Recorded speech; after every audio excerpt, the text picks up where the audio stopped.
안녕하세요. 그냥유입니다. 어제 노벨 경제학상 수상자가 결정됐는데요. 오늘은 그 내용을 통해서 우리가 얻어야 될 교훈이 무엇인지에 대해서 자세하게 이야기를 해보도록 하겠습니다. 자, 노벨 경제학상이 수상자는 3명이고요.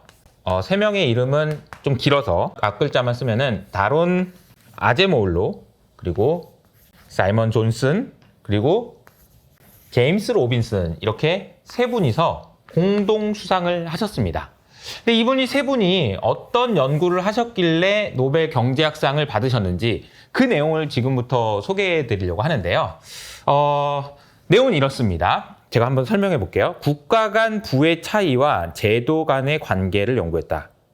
이게 말이 좀 어려운데, 이게 쉽게 말하면요, 어떤 국가가 부자인지 아닌지 를 결정하는 것은 결국은 제도 때문이다 라는 이야기를 했다라는 것이고요. 그러니까 국가 간 부의 차이와 제도의 관계, 쉽게 말하면 제도가 국가의 부를 결정한다 라는 얘기인 거죠. 어떤 나라는 부자인데 어떤 나라는 찢어지게 가난해요. 도대체 이거는 왜 그런 걸까요? 아니, 미국은 진짜 부자인데 아프리카의 저 나라는 왜 이렇게 가난한 거지? 이 질문에 대한 연구는 과거부터 정말 많이 진행되어 왔습니다. 그런데 이번에 노벨 경제학상을 받은 이 세 분의 그 연구는요, 그 이유는 내가 찾아보니까 진짜 내가 많이 찾아봤거든, 제도 때문인 것 같아 라고 이야기를 했다라는 거죠. 근데 뭐 그럴 것 같지 않나요? 여러분이 생각하기에는 어떠세요? 괜찮은 말인 것 같잖아요. 그런데 과거에는 국가의 부를 결정하는 것에서 이 제도 때문이라는 의견이 그렇게 많지는 않았습니다. 무엇 때문이라고 했냐면요, 첫 번째는요, 내 생각에는 인종 때문인 것 같은데, 그 황인종들 걔 별로야. 이런 이야기. 야, 백인 우월주의 뭐 이런 거죠. 야, 인종 때문이야. 아니야, 국가는 그 유전자가 달라서 그래. 이런 이야기였던 거죠. 이건 좀 아닌 것 같잖아요. 그런데 이분들이 쓴 책에서 신랄하게 비판한 내용들이 있습니다. 아마 여러분들 잘 알고 계시는 제이미 다이먼의 총균 쇠에서 얘기한 국가의 부는 이것 때문에 바뀌는 거예요. 이거의 영향이에요. 라고 얘기했던 그 내용이 틀렸다라고 얘기하는데요. 총균쇠에서는 지리의 중요성을 강조했거든요. 이 나라가 잘 사는 이유는 땅이 좋아서 그래. 이런 이야기를 했다라는 거죠. 그러나 이 세 분은 총균쇠에서 얘기했던 지리의 중요성, 물론 중요하긴 하지만 이게 다가 아니다 라고 얘기하면서 들었던 예시가 있는데요. 그 예시가 바로 남한과 북한이 되겠습니다. 아니, 지리 때문이라면 남한과 북한은 너무 설명이 안 되는 거 아니에요? 아니, 그 비슷한 곳에 있잖아. 38선 근처에. 38선 근처에서 같이 살고, 아니, 사람들도 다 똑같잖아. 인종도 똑같잖아. 그리고 그 전까지 같이 살던 애들이 갑자기 무엇 때문에 한 나라는 너무너무 잘 살고 한 나라는 이거 찢어지게 가난하고 이렇게 된 거지? 이걸 보면 결국 제도가 얼마나 중요한지를 우리가 알 수 있지 않니? 라고 이야기하면서 이분들이 쓴 책 국가는 왜 실패하는가? 라는 챕터에 보면은 이런 내용이 나와 있습니다. 바로 38선의 경제학. 우리나라 38선이 여기에 등장하네요. 노벨상을 수상한 분들이 쓴 저서의 챕터로, 한 챕터로 등장한다라는 거죠. 즉, 다시 말하면 남한과 북한 사례만큼 제도가 국가가 잘 사는지 못 사는지를 결정하는데 결정적인 예시는 없다라는 이야기를 한 거라고 보시면 되겠습니다. 자, 그러면 이 두 분이 쓰신 책이죠? 국가는 왜 실패하는가? 라는 책에 나와 있는 내용을 바탕으로 해서 제도라는 것이 어떻게 한 나라의 부를 결정하는지에 대한 설명을 지금부터 해보도록 하겠습니다. 한마디로 표현하면 여러분들이 아셔야 되는 것은 제도는 크게 보면 두 가지로 나눌 수 있는데요. 첫 번째는 포괄적인 제도. 이것과 반대되는 대응이 되는 개념은 착취적인 제도라고 볼 수 있습니다. 자, 포괄적인 제도가 좋을까요? 착취적인 제도가 좋을까요? 포괄적인 경제, 정치 시스템을 가진 나라가 잘 살까요? 착취적인 경제 시스템을 가진 나라가 잘 살까요? 라고 생각해 보면 당연히 여러분은 답을 알고 계실 거예요. 포괄적인 제도를 가진 나라가 잘 살게 됩니다. 왜냐하면 포괄적인 경제 제도를 가지고 있는 나라가 경제 성장을 하고요. 포괄적인 경제 제도를 갖기 위해서는 정치 제도 역시 포괄적이어야 되기 때문입니다. 그러면 이 포괄적이란 말이 무슨 말이기 때문에 이 중요한 국가의 부를 결정하는 거냐라는 질문에 대해서 지금부터 설명을 드리도록 할게요. 첫 번째, 이 포괄적인 정치제도에서의 핵심은 뭐냐면요. 첫 번째는 바로 사유재산입니다. 사유재산을 인정하느냐 여부에 따라서 사람들은 열심히 일을 하고 안 하고를 결정하고요. 사람들이 투자를 하고 안 하고도 결정하고요. 모든 것은 결국은 내 거를 인정해 주느냐에 따라서 결정된다라는 거죠. 그래서 사유재산은 무엇보다도 중요합니다. 두 번째는요. 이렇게 써볼게요. 공평해야 된다라는 건데요. 이 공평하다라는 얘기가 무슨 얘기인지를 생각해보면 이런 거예요. 여러분, 이 두 가지를 놓고 직장 생활 하시는 분 한번 생각을 해보시죠. 아, 나 회사에서 일하기 싫어 라고 생각하는 이유는 뭘까요? 내 것도 아니잖아. 이 내 회사 아니잖아 라는 생각 아닌가요? 내 것이라는 생각이 있으면 열심히 하지 말라고 해도 하지만 내 것이 아니라고 생각하는 순간 아무리 열심히 하라고 해도 열심히 안 하죠. 이걸 우리 잘 알고 있잖아요. 사유재산이 얼마나 내가 일을 열심히 하는데 중요한 것인지 말입니다.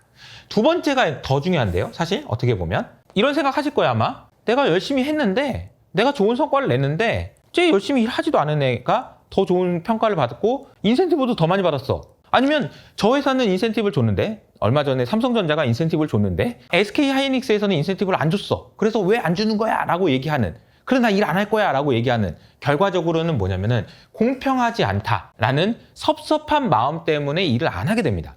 이것이 잘 갖춰져 있는 제도, 정치 제도여야지만 사람들이 열심히 일을 하게 되고 그것이 결국은 경제 성장으로 이어진다라는 얘기죠. 너무 맞는 얘기인 거죠. 그래서 공평하다라는 것은 어디까지 이어지게 되냐면요. 이 이야기까지 이어집니다. 바로 창조적 파괴라는 개념으로 이어지는데요. 이 창조적 파괴라는 개념을 여러분이 생각하시면 이런 거예요. 자, 어떤 한 나라에서 기업과 기업이 경쟁합니다. 사람과 사람이 경쟁해요. 그런데 경쟁을 하다 보면 한 명이 이기고 한 기업이 이기고 나머지는 지는 그런 상황이 벌어질 수 있습니다. 나머지 회사들이 만약에 진다라고 했을 때는 미안하지만 창조적으로 파괴되어야만 합니다. 안타깝지만 그래야 된다는 거죠. 그것이 왜? 공평하니까요. 그래서 게임에서 이긴 사람이 승리하고 그리고 그 사람이 모든 부를 가져가는 그런 공평한 시스템이 되어야지만 계속해서 성장할 수 있다라는 개념이 되겠습니다. 자, 그러면 여기까지 설명하고 이 질문을 한번 해봅시다. 자, 그러면 우리 착취적인 경제 정치 시스템을 가지고 있는 나라의 수장들 그리고 지도자들은 그냥 김정은 생각하시면 됩니다. 왜 그걸 계속해서 고집하고 있을까요? 라는 질문을 해봐야 된다는 거죠. 만약에 북한이라는 나라의 경제가 이 정도 된다고 합시다. 그리고 김정은이 거의 다 가지고 있어서 김정은이 가지고 있는 몫은 이 정도라고 생각을 해보자고요. 그런데 착취적인 경제 시스템이 아니고 이 포괄적으로 해가지고 사유재산도 인정하면 사람들이 더 많이 돼가지고 경제도 성장할 거니까 내가 비율이 낮아져도 이렇게 경제가 성장하면 이렇게 비율이 낮아져도 그래서 이만큼만 김정은이 가지고 있는다고 하더라도 이거 보세요. 그림을. 얼마나 더 많이 가질 수 있어요? 그럼에도 불구하고 왜 착취적인 것을 계속 선택하고 포괄적인 걸 안 하냐? 이 질문이 이상한 거죠. 그것은 결국에는 제 생각에는 무엇이 부족하기 때문이라고 생각하냐면요. 용기가 부족하기 때문입니다. 왜냐하면 사유재산을 줬다가 이 사람들이 나를 공격해가지고 권력을 뺏어가 버리면 어떡할까? 이런 부분들에 대한 걱정, 그리고 또 하나는 창조적인 파괴를 할 수 있는 용기가 없다는 거죠. 용기가 없다. 그런데 한 가지가 더 있습니다. 한 가지가 더 있는 것은 세 번째, 바로 꿈이 있어야 된다라는 건데요. 이 꿈이라고 표현하면 좀 그렇긴 한데 다른 표현으로 하면은 지속적인 성장.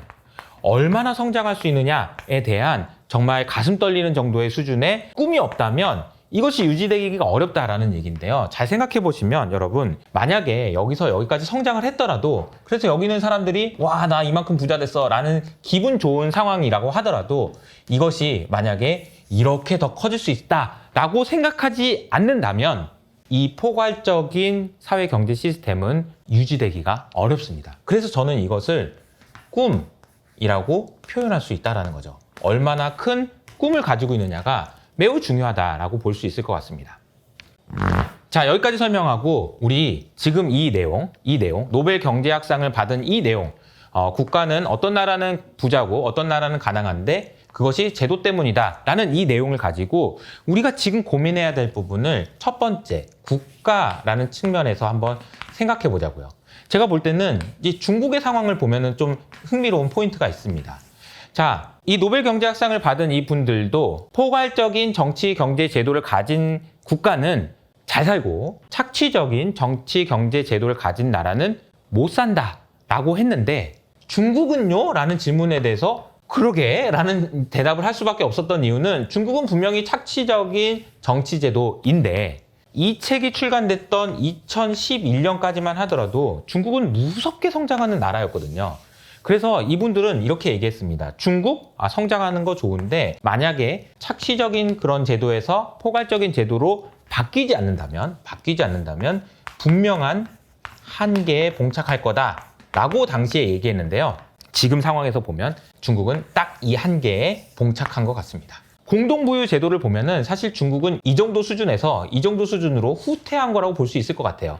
이렇다 보니까 경제는 점점 더 안 좋아지고 부동산 가격도 계속 빠지고 정말 헤어나올 수 없는 절체절명의 위기, 한계에 봉착해 있다 보니까 중국 입장에서는 이것을 되돌리기 위해서 이번에 엄청나게 큰 부양책을 쓴 거고요. 그렇기 때문에 진짜 중국이라는 나라가 결과적으로는 이 착취적인 시스템에서는 망하는구나 라는 이야기가 들리기 직전에 이런 정책들이 나왔다라는 거죠. 그래서 이 정책이 과연 어떻게 성공할 수 있느냐 여부는 결과적으로는 제 생각에 여기서 일부라도 일로 가는 움직임이 나오느냐, 돈으로는 안 될 것 같아요. 적어도 여기서 일로 가는 움직임이 나와야만 중국이 성공할 수 있을 것 같은데요. 그 성공할 수 있는지 여부는 계속해서 확인해 봐야 될 것 같습니다. 너무나도 흥미로운 실험이 지금 진행되고 있다는 것이고요. 잘 생각해 보시면 나는 안 될 것 같아 라고 얘기하는 드러킨 밀러 같은 분은 시진핑이 계속 있는 한 나는 중국에 투자 안 해 라고 얘기를 했잖아요. 드러킨 밀러의 생각도 결국엔 이 설명에 기반한 내용 아니겠나 이런 생각도 좀 듭니다. 그런데 흥미로운 게 있습니다. 미국 같은 경우에는요. 미국은 굉장히 포괄적인 제도를 가지고 있는 것으로 알고 있죠. 하지만 정말 과연 포괄적일까요? 물론 사유재산은 다 인정하고 있습니다. 그러나 공평한가에 대한 질문은 여전히 퀘스천이 남아요. 창조적인 파괴를 하고 있는 건가? 라는 것도 역시 마찬가지입니다. 잘 생각해 보시면 인텔을 한번 볼까요? 인텔은 어때요? 이미 망했어야 되는 회사인가요? GM은 어떤가요? 포드는 어떤가요? 이 회사들에 대해서 중국 같은 경우에는 전기차에서 정말 창조적인 파괴들이 많이 나오면서 생산성 혁신이 진행되고 있는 반면 미국은 오히려 자국 산업을 육성해야 된다라는 명목하에 과거와는 다르게 공평하지 않은 그런 선택들을 꽤 많이 하고 있다라는 거죠. 미국이 취하는 방식에 대해서도 고민해 볼 필요는 있는 것 같습니다. 분명히 포괄적이냐 착취적이냐 라는 기준으로 놓고 보면 미국이 확실한 우위에 있는 것은 맞지만 미국도 요즘에 이상하다. 보호무역주의를 한다든지 요즘에 뭐 관세 때리는 거 보면 뭐 100%가 아니고 200% 뭐 1000% 때린다는 얘기까지 나오고 있는 상황이잖아요. 그래서 이 미국과 중국의 미래가 어떻게 결정될지는 진짜 아무도 모르는 그런 상황인 것 같습니다. 자, 두 번째로는 제가 기업에 대한 이야기를 해보겠습니다. 사실 처음에 했던 질문 있잖아요. 어떤 나라는 잘 살고 어떤 나라는 못 사냐. 이것이 뭐 때문이냐. 도대체 뭐가 차이가 나기 때문에 그런 일이 생기는 거냐라는 질문을 이렇게 한번 바꿔볼까요? 국가가 아니고요. 기업으로 바꾸더라도 같은 이야기가 되더라고요. 아니, 어떤 회사는 잘 되는데 어떤 회사는 안 되는 거야? 라는 그 질문에 대해서 똑같이 적용할 수 있습니다. 잘 보세요. 저는 이 내용을 설명하기에 가장 좋은 회사가 메리츠 금융이라고 생각하거든요. 네이버 프리미엄 컨텐츠를 구독하시는 분들에게는 제가 늘 말씀드리는 게 있습니다. 밸류업이요? 그 밸류업 지수 하지 말고요. 그냥 메리츠 금융 사시면 돼요. 라고 말씀을 드리거든요. 왜냐면 우리나라에서는 메리츠 금융만큼의 거버넌스를 가진 회사는 없거든요. 메리츠 금융의 CEO가 얼마 전에 인터뷰에서 했던 내용을 보면은 이런 표현을 씁니다. 한 회사의 가치는 그 회사가 가지고 있는 자본으로 결정되는 것이 아닙니다. 그 회사의 꿈의 크기에 의해서 결정됩니다. 라고 얘기했는데요. 이렇게 설명합니다. 그 회사의 직원들이 얼마나 욕망을 가지고 있느냐라는 이야기인데요.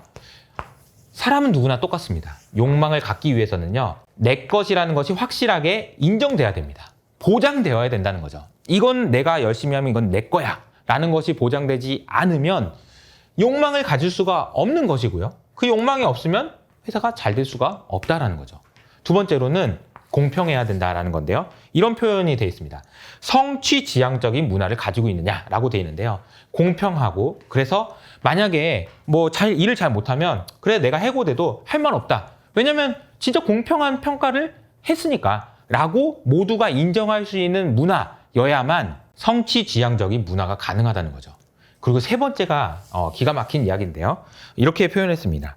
리더의 가슴 떨리는 목표를 조직원들이 얼마나 공유할 수 있느냐에 따라서 기업의 크기가 결정된다라고 얘기했는데요. 딱 맞는 얘기인 거죠. 어떻게 보면 포괄적인 정치 경제 제도라는 것은 이 세 가지 관점에서 봤을 때 크게 보면 어떤 국가, 미국, 중국 누가 이기냐라고 볼 수도 있지만 작게 보면은 결과적으로는 기업에도 너무나도 그대로 들어맞는 이야기라고 볼 수 있다는 거죠. 한번 생각해 볼까요? 우리가 정말 밸류업에 대해서 진짜 말을 많이 하잖아요. 근데 밸류업이라는 게 결국 뭘까요? 우리나라에 있는 기업들이 김정은처럼 착취적인 제도에 집착해서 내가 이만큼 가지고 있는 거 절대 안 나눠주려고 하는 그런 마음에서 벗어나 많은 주주들에게 이거는 네 거 맞아요. 이만큼은 내가 인정해 줄게요. 라고 하는 순간 이렇게 커진다라는 것을 이해하는 것이 밸류업의 시작입니다. 그런데 우리나라는 아직까지는 밸류업을 시작하지 못했다라고 볼 수 있는 거고 잘 생각해 보면 메리츠 금융이 어떻게 이렇게 성장할 수 있는지를 보는 것은 노벨 경제학상을 수상한 이 세 명이 남겨준 교훈을 가장 잘 실천하고 있는 회사 아닐까라는 생각을 해봅니다. 오늘은 노벨 경제학상을 받은 세 분의 국가는 왜 실패하는가 라는 질문에서 시작해서 사실 어떻게 보면은 좀 더 광범위하게 우리의 사고를 넓혀볼 수 있는 그런 이야기들을 해봤는데 오늘 내용이 좋으셨다면 좋아요와 구독 버튼 그리고 옆 사람에게 알려주기를 잊지 마시고요. 저는 여기서 인사드리도록 하겠습니다. 지금까지 그냥요였습니다.